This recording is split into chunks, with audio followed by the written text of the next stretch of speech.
morning. Can you guys hear me? Can you hear me? Can you? Okay. All right. So if at some point during this presentation you see me take off my glasses, it means I've reached my apex of anxiety. That means if I take them off, I can't see you. So it's kind of a great thing. So we'll see. So right now I'm feeling okay. You guys are looking great. All right. So this has been a lot of fun to work on. As Zoe mentioned, we've been talking about this kind of idea and this concept of thinking about creativity, and really, I think all of us would probably, maybe you don't agree, but I think it's probably the most important of the 4 C's, in my opinion, because it really does spark everything else that comes after it. And today I hope to talk about not only kindling creativity in a school setting, but also how do we kindle creativity in ourselves, because I'm a big proponent of the concept that you can't pour from an empty cup. And I think that goes for creativity as well. And I know for me, summer is that time where I really truly have a chance to do all those things that I love to do during the school year, and I make all of those, I'm going to do this every week when I get back to school, and you all know how that goes. So I want to talk a little bit about that. I want to talk about how we build time into our lives to kindle that creativity in both ourselves and in our students, and what are some of those obstacles. I'm trying something different today. I scheduled tweets during my presentation that, if I timed it right, might work with my actual slides. But if not, it'll still be there. And it will be kind of fun, because I do really want to encourage you, if you're not on Twitter, please get on Twitter, because it has changed my world with regard to professional development. I'm a librarian. There are often only one of us in a building, sometimes one in a district or one across many schools. So it can be kind of lonely. And I found Twitter really opens up my eyes to what's going on in libraries, but also in classrooms and around the world. So if you're not on Twitter, please get there. And on every slide, you'll see my Twitter handle. Somebody taught me that a long time ago, that it's a lot easier to tweet out to somebody if you actually see their Twitter handle on every slide. So you'll see that as we go throughout.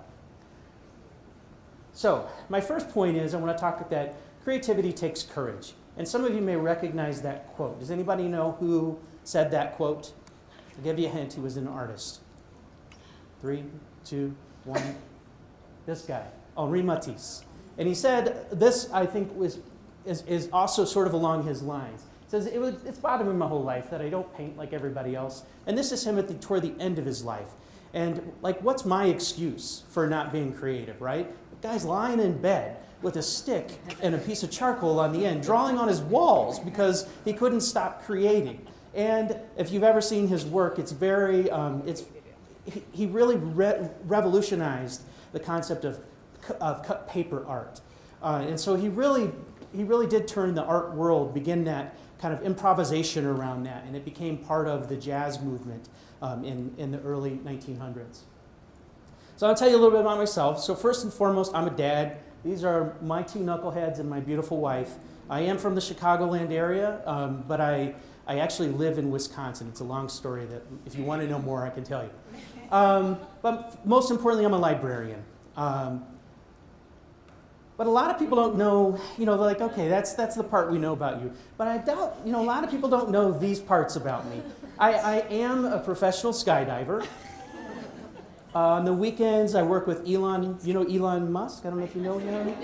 I'm one of his first astronauts, teacher astronauts, and probably what I'm sort of proud of my professional rapping career. But I guess what makes me really proud is my work as a model in Modern Bride. You may have seen me. I was in the June edition. These just make me so proud. Don't I look beautiful? The way, the tanning spray was just perfect. I just really like that. Actually, none of that's true. I just happen to be kind of good at a bunch of tools that I want to talk to you a little bit about. This is a video of me using a couple mashup tools. One is called Magic Eraser that just erases your background, and I used a tool called Photofunia, which allowed me to put my face on all of those crazy images. And these are the 3 tools some of these tools I'll be talking about in my workshop a little later today. So shameless plug number 1, there'll be 3, so just be ready. I'm honored I had this chance to write this book about green screen. I'm actually an author. I was telling Zoe that I've written 5 books that haven't been published yet. So I'm kind of jumping on this bandwagon and hoping that, now that this book has done pretty well on Amazon and making a little bit of money for McGraw-Hill, that they'll take up my other books, which will be really fun. The quote from the introduction is me. I didn't give myself credit there, but to me, this is what the book is all about. It says, as educators, we're always looking for ways to inspire creativity and wonder in our students. Green screen technology allows us to help our students experience magic. So if you haven't ever experimented with green screen, today I'm hopefully going to talk to you about how to take it beyond just the silly insert a picture in front of your kid. That's great place to start, but I want to help challenge you guys to do some more stuff with that. Shameless plug number 2. If you come to the workshop, I'm giving away those 2 extreme kits.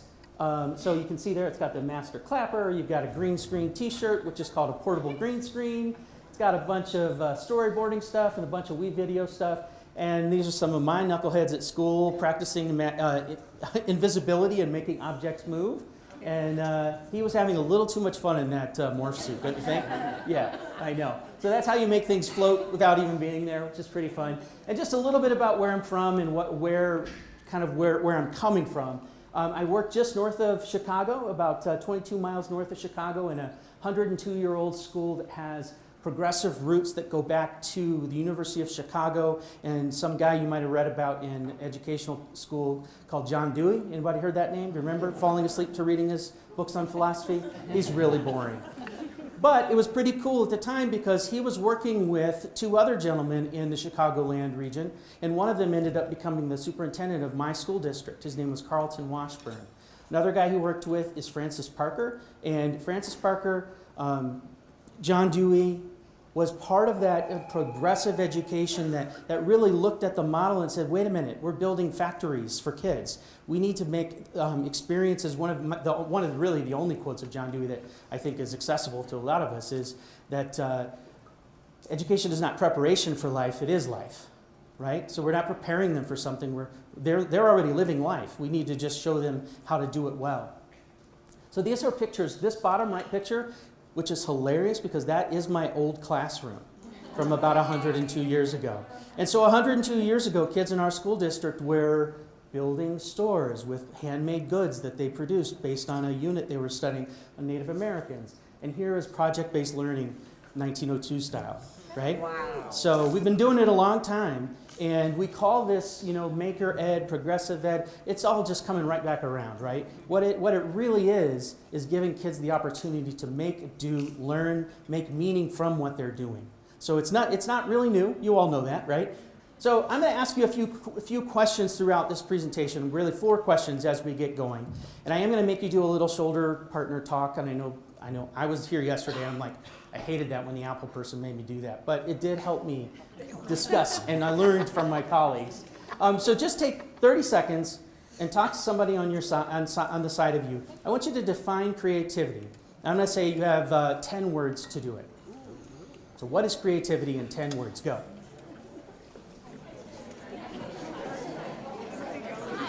How are you?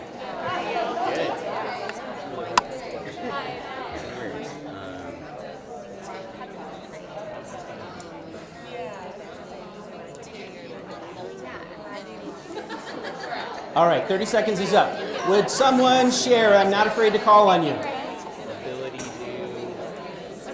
Okay, I met you yesterday. You're 29 years old. You went to Boulder. Tell me what's your name? Make something new. Maggie. Okay, Maggie.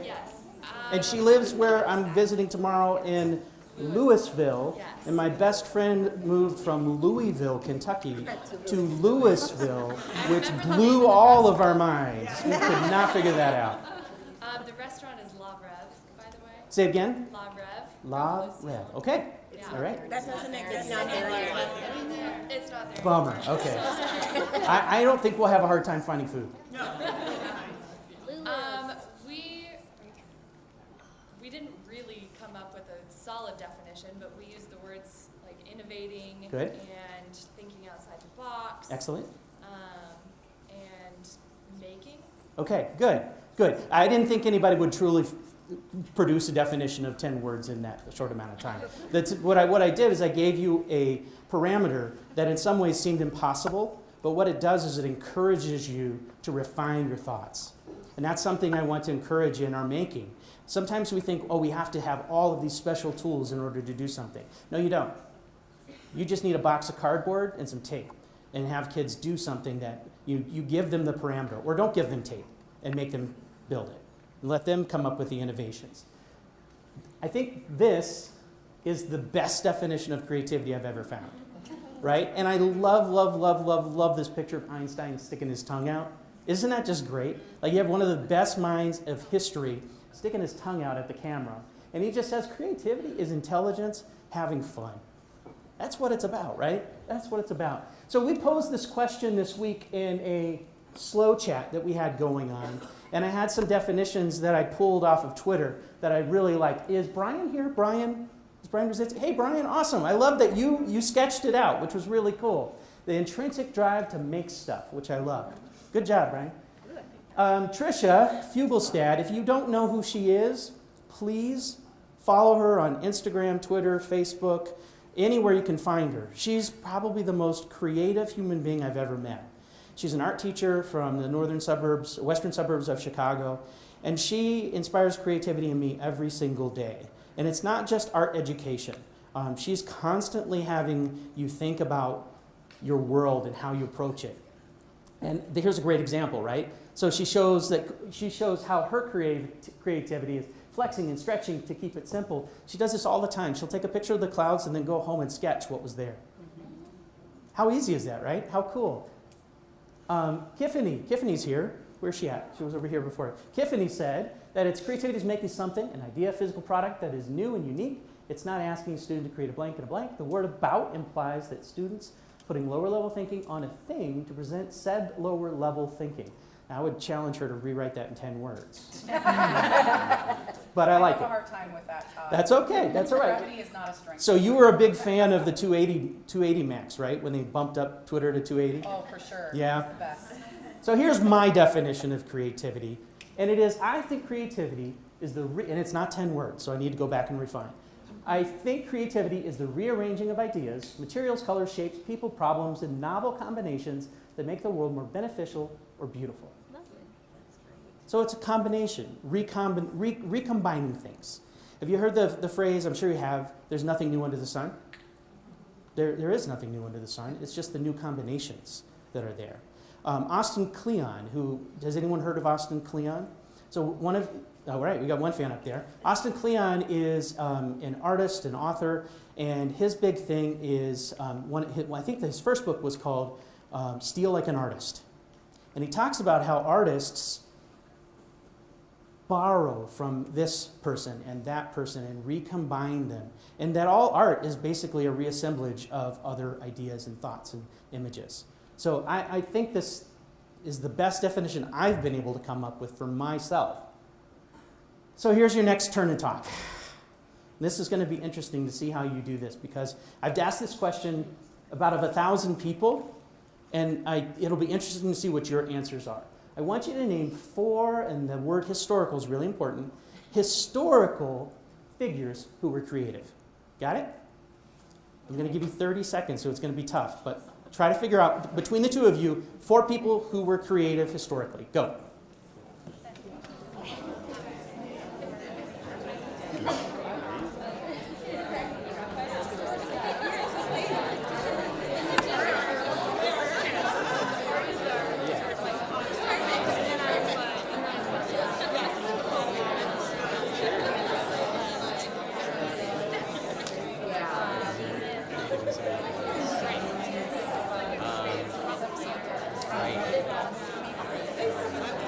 Yeah, my mind went to music. Okay, that was 30 seconds. I know it wasn't enough time. But would someone want to share out?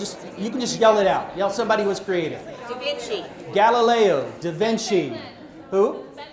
Ben Franklin. Yeah. Alexander Hamilton? Okay. Thank you. Thank you. First woman. Did you notice that? Who was that? Who'd you say? Frida Kahlo. First woman. I'll say of 1,000 people that I've asked, there's always one who gives me a female.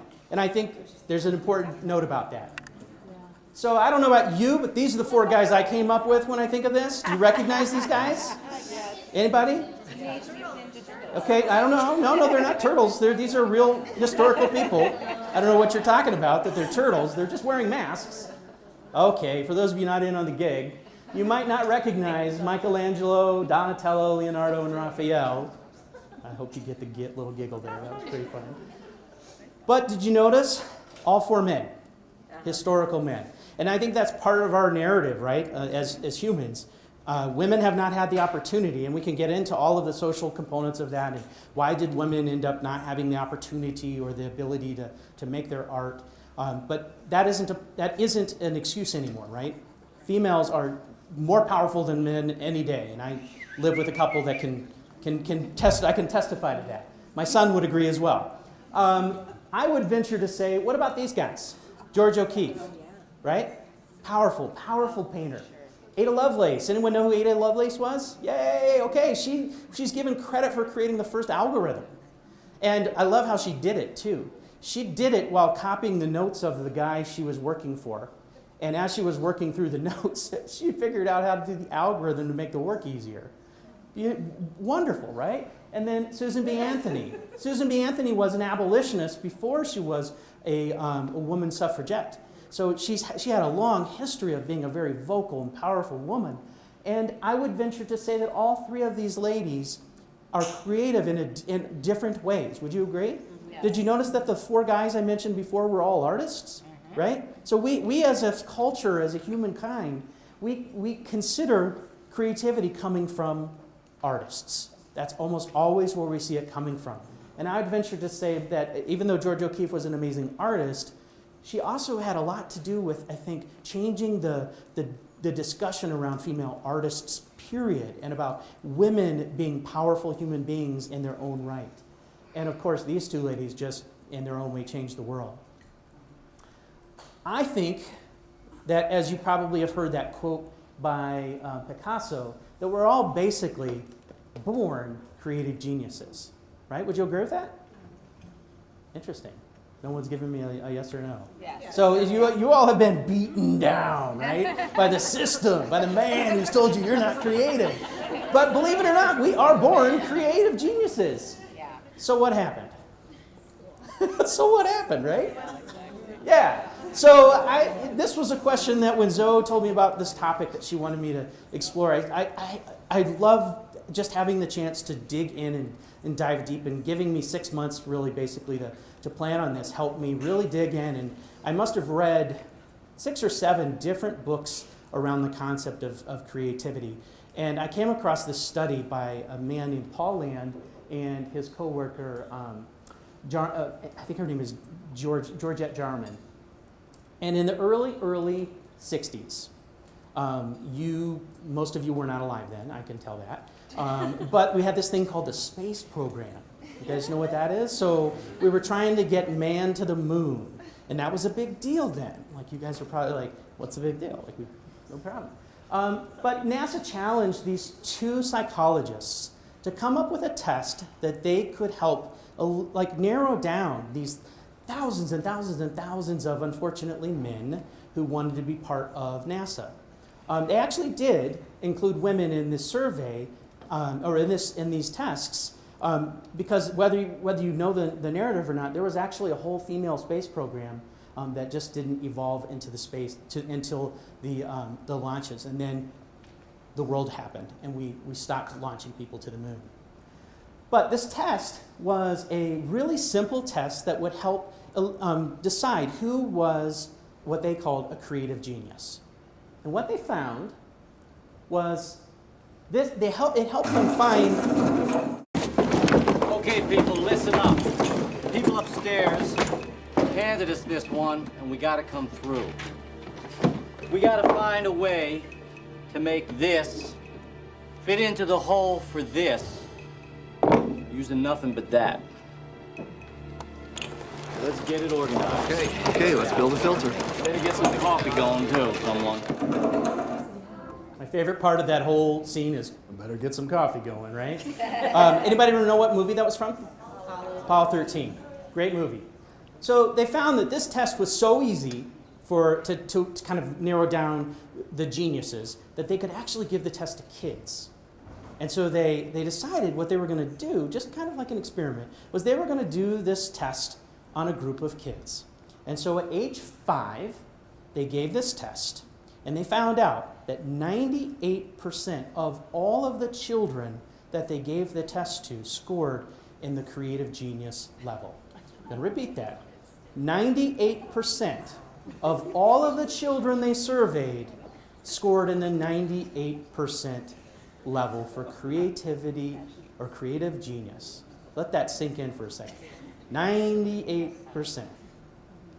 They did the same test 5 years later on a longitudinal study, and the mark had gone down to 30%, 68% decrease. Now, this test was delivered by teachers. Now, as teachers, we don't like to see results like this, right? No. So they persevered, and they were doing a longitudinal study, and they said, we're going to do it again. You want to guess? What do you think they... Well, they're going down, right? We know that. Yeah. Anyone want to guess what it went down to? 10%. Yeah, Oh, I was just going to say 5. 5%. Oh, you're really pessimistic. Okay. All right. It went from 30 to 12. Now, at this point, the teachers decided they did not want to give the test any longer. But they persisted, and they said, we need it to go one more cycle. So they decided that they would take it to 25 to 36-year-old people, and the test results went down from 98% at age 5 to 2% at age 25 to 36.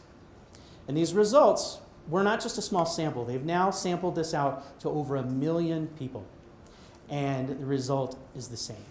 Now, you could be either kind of disheartened, or you can realize what they've realized in this study is that it really only takes 2% of our population to push and innovate our culture. So thank God that there are 2% of us, and you're all here right now, who are pushing the envelope and helping us to innovate and to develop and challenge what's going on. So now that I said we're born creative geniuses, do you believe me? Right? Yeah. Would you agree? I mean, the results speak for themselves, right? 98% of those kids scored at the genius level. What they discovered was that we ask our kids to do something as they get older that forces this kind of lack of creativity. And Paul Land described it as your brake and gas pedal.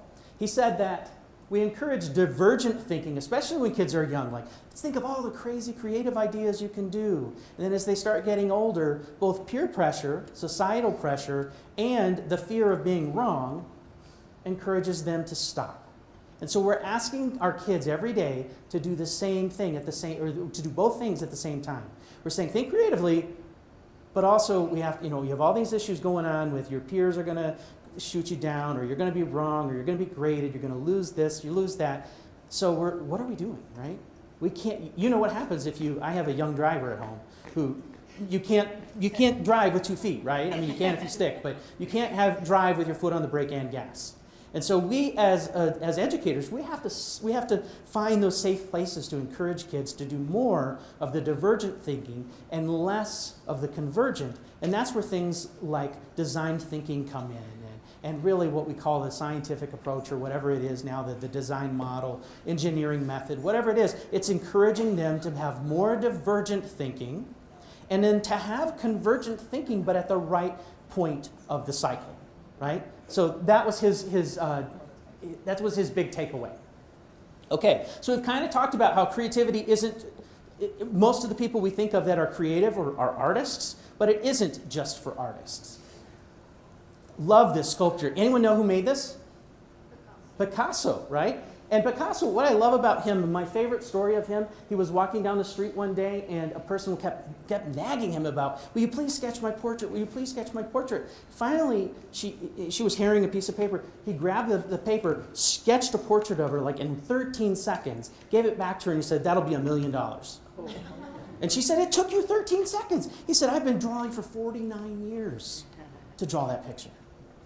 This was one of his pieces of art where he took apart a bicycle and created this iconic sculpture of a bull, which is one of the, a very famous site in Spain.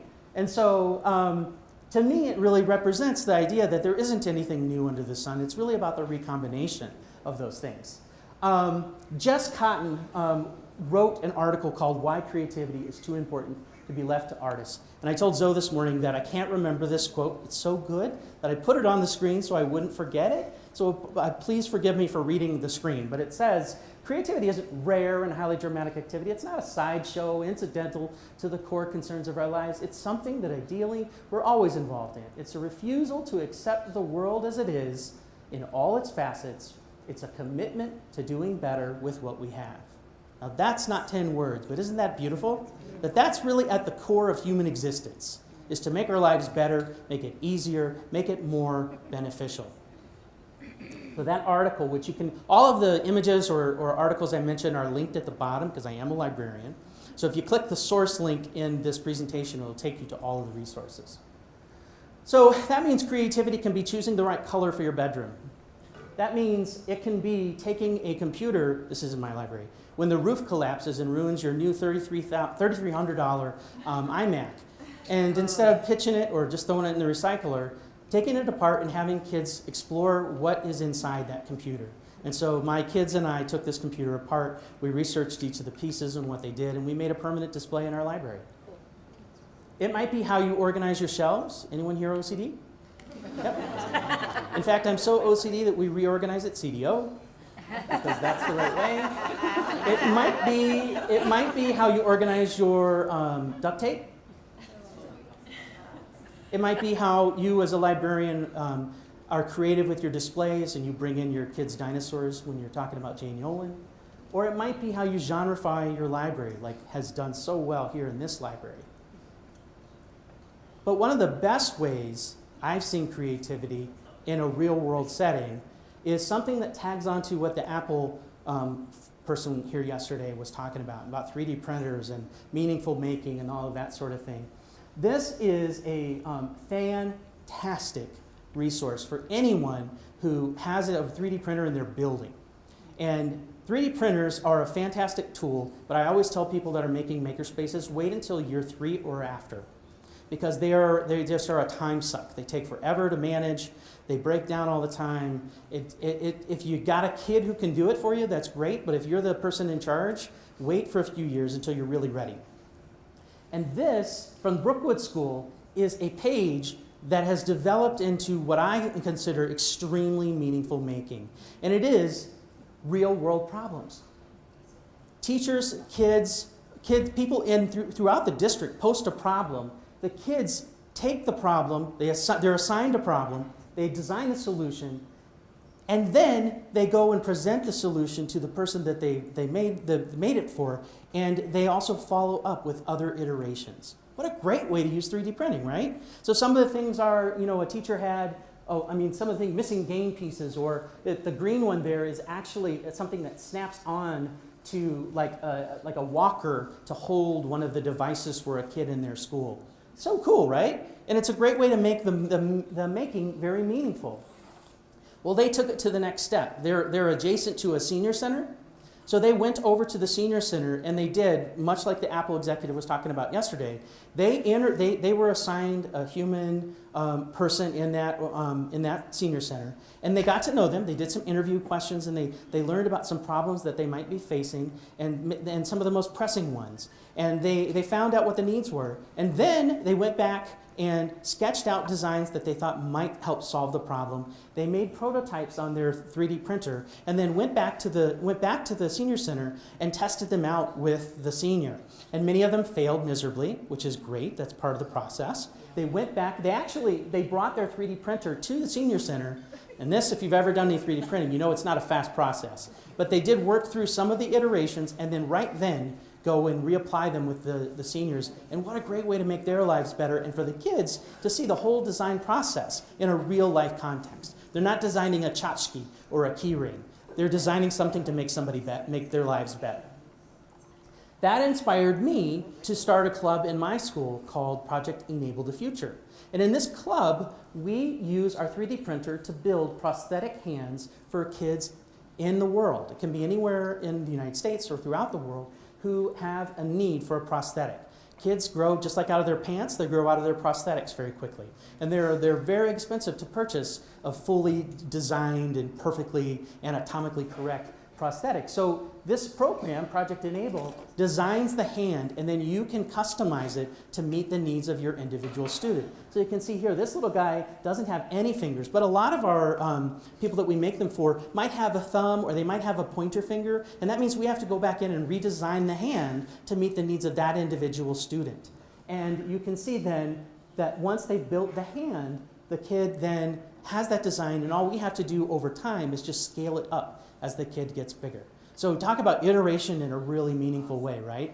And so those two twins, thank you, you're right. So those two twins up there were so excited about this project that this was like the very last day of school, and they had one more part to put on it and then do some of the stringing. And they are going on to our 5th grade in our district, and they asked if they could take it home and work through it. And I said, not only can you do that, but you can keep this model for your school and get your 5th grade teacher or your 5th grade makerspace teacher on board, which is going to be a new person this year. So we're hoping that the kids can lead the charge to change that part of their education as well. And on the far right, you can see one of the hands that are 3D printed but not assembled. And so that's part of the whole process for the kids is to design, print, prep, because there's a lot of prep work to 3D printed pieces, and then assemble. Creativity, I also believe, knows no age. What a great example, right? Those two knuckleheads. It knows no age. I'm going to give you a couple of other examples. This is a fabulous story about Aza Abdel Hamid Fiad, 16 years old from Egypt. She came up with a solution to take plastic and turn it into biofuel. And in Egypt, they produce about 1 million tons of plastic. In the United States, we're 31 times that. And so this is a revolutionary idea thought up by a 16-year-old to take your plastics and turn it into biofuel. And she discovered that she could make, for the country of Egypt, $167 million for the biofuels that could be created. So imagine what we can do with that technology in America, or throughout the world. This is just an image of the plastic in Egypt that she had. This guy, Andrew Pelham, 12 years old. You've heard the horrible stories about kids being left in a hot car in the summer. He saw that problem and designed a solution called the Easy Baby Saver. This is something, my 20-year-old daughter is like, that's a thing? People forget their kids in the car? I'm like, it happens, Grace. I left you in a car a couple times and remembered about halfway to Target. And she's like, what? Like, it's a thing. So here's his solution. Duct tape and rubber bands that straps from the back seat to the door. So when you get out of your car, you don't forget you've got a kid in the back. Brilliant solution, right? 12 years old. He's gone on to be a professional photographer and he's designing his own websites. This one is probably the biggest success story. Isha Khair, 18 years old, developed a supercapacitor to charge your phone in 20 seconds. That would make my life great, right? So she has gone on now. There's the superconductor she's working on. So I just heard the interview with her. She's refining it this year at Harvard.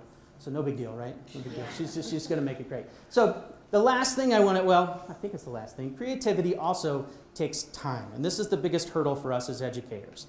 How do we make time for creativity? I would turn that around and say, how do you not make time for creativity? It's the most important thing you do in your classroom. Maybe not for your math score, but for your life score, for your kids' life scores. The math will come. The creativity, they're being beaten down everywhere. You've got to be the place that helps develop that creativity. Ken Robinson, you know the famous 54 million visits TED Talk that he gave? This quote, I think, personifies exactly what I'm saying. It's as important as literacy, and we should treat it with the same status. It's as important as literacy, we should treat it the same status. As a librarian, and literacy is that's what I live, right? But I would say creativity is just as important. In her book, Joy Kerr talked about Shift This, and she's a big proponent of Genius Hour. Anyone here use Genius Hour or heard of Genius Hour? Okay, it's the concept around Google and the 20% time. She says if we believe students need to be leaders and collaborative or creative, then we need to provide that time and make it dedicated. I'm forgetting his name right now. The guy who does these sketch notes. It's in my source. But if you're interested in what Genius Hour is or around the concept, tap this link, which I'll share with everyone up here, around Genius Hour, so you can learn a little bit more about how to build that into your classroom. And the research shows that if you're a classroom teacher, giving kids that extra time to follow their passion will benefit them throughout everything. And most importantly, in my opinion, you get to know your kids better. You get to know what makes them tick. And that's going to help you in every other subject, right? You need sandbox time. Anyone heard of that concept? You guys know what sandbox time is? In my district, we call it spaghetti time, because when I grew up, no way you know spaghetti is ready. Anybody else do this? You throw it on the refrigerator. If it sticks, you're good, right? So if it falls off, you need to keep cooking. So in our district, we have to give our teachers, our students, and gratefully, we've been given time to what we either sandbox or spaghetti time, to experiment, to try, and permission to fail. So it's giving the group time to play. And that goes for teachers as well as students. This is a great example, and we'll come back. Last year, one of my passions in our district was to have in my school, to have every kid sew, to learn to sew.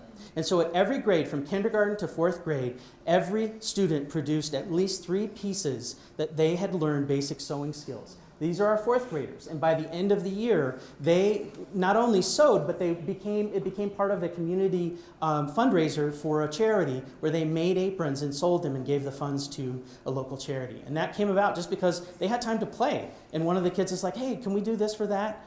My answer is always yes, let's make it happen. Giving kids time to play with tools like green screen and having all sorts of like little characters and Lego guys all inspires that creativity and gives them a chance to move on to things like empathy poems.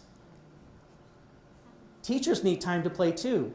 This spring, I did my first ever book tasting. Anyone heard of that? It was like a wine tasting, except it's books. And we had a whole awesome, you can see the placemats, and we had book-themed cupcakes, and it was fantastic. And we designed the menu just right for each grade level, and they came in and we gave them, the hors d'oeuvre version, and we came in with the soup and salad, and then we brought them their cupcake along with one of like the fun book, like the joke book that we wanted them just to giggle a little bit. I also think creativity takes risks, and that's kind of where we're talking about failing.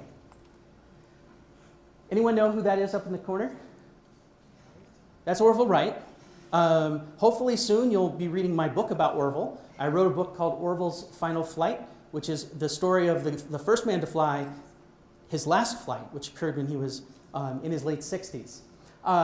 And he said, if we worked on the assumption that what is accepted as true is really true, there'd be a little hope of advance, right? So we got to challenge the status quo. And then I love this one. Frederick, very unfortunate last name, Ferdinand in 1911 said, airplanes are interesting scientific toys, but they are of no military value. It's just a waste of your time and money. Yeah, not sure about that. So I'm going to give you a couple examples of me failing and of me taking big risks. So this was the library I moved into when I first moved into my position. And I don't know about you, but the first word that comes to my mind is clutter. Do you see it? First thing we did, and this is where you know somebody's got your back and they believe in you and let you take the risk. My principal allowed me to bring a 20-pound sledgehammer to school and take the sledgehammer to every one of our 62 bookcases and slam and destroy the bases and cut them apart with my circular saw. I'm going to repeat that. She let me cut the bookcases apart with my circular saw. And then we rebuilt every one of them. Meaning the custodian crew, a good friend of mine, and myself, spent countless hours rebuilding the bookcases. That could have gone really badly, right? It could have really gone badly. Thank goodness we did it right, and they still work. 8 years later, they're better than ever. And this is our library now. Wow. A little nicer, right? Yeah. And it's growing, changing, evolving every single day. Here's another great example of taking a huge risk. This year, in 4th grade, our students have something we call STEAM Week, both in the fall and spring. And this year, our students and our related arts teachers decided that we wanted to try something new, something we'd never done before. We wanted to produce our own original opera. I know that sounds crazy, but our music teacher had done some work with a lyric opera in Chicago and had had some experience. And we just said to the kids, we're going to make an opera. And they were like, what? Woo! You know, they thought it was all that. And we're like, no, an opera is just storytelling. We're going to tell a story. And they were like, well, how do we do that? Through song. We're like, you're going to write the words, you're going to write the lyrics, you're going to write the melodies, and you're going to make the sets, you're going to do all these things, and we're going to make an opera. And they were like, how? You got 3 weeks, let's do it. We took surveys of kids and said, here are some jobs, what are you interested in? So we gave opportunities for those really vocal kids, the ones that never shut up, to be in front. The kids who were very quiet, we gave them opportunities. And it was actually surprising to see who decided to be one of the principal actors. Like one of our kids that is the most annoying kid in the world decided to be a principal actor, and I wrote him off. I was like, this is not going to go well. He was so anxious and nervous the day of the performance, he couldn't perform. He couldn't do it. And I thought, you're the biggest ham in the building. How are you not doing this? And it just worked him up. And so we did a private show where he performed, but he would not perform in front of the rest of the school. But it was fascinating to give kids these jobs and see what happened. And these are some of the actual pieces. The kids and I and my colleague Gary developed the story. So 5 kids, myself and Gary, challenged ourselves to write the story of 5 kids coming over from Europe to Ellis Island in the peak of that European immigration. And so we ended up with, sort of the theme was, we're finally here. We told the story, 13 pages of dialogue, which then became the crux of all of our songs. We built our set. I think it will work. So we had been studying automata. So automata are basically things that you can turn a crank and it moves. And so the kids said, why don't we build our set out of rigamajig, which are some giant wooden building blocks that we're going to have up here today from the World of Wonder, Wow Children's Museum. And the kids built our set out of all of these rigamajig pieces and added cardboard and put it on there. And one of their prime, they were so proud of us, they made a boat that moved where they took the idea of the automata and there's a kid behind it moving it, you know, like a little monkey back there running the machine. They also built a lighthouse that had cranks that they could turn, and the lighthouse evolved and the light shone out. So that was part of our set crew. Here's just the very end of the show. I think it's about 15 seconds if you can hear it. In the new World Cup, the biggest prize is the friendship that came to us.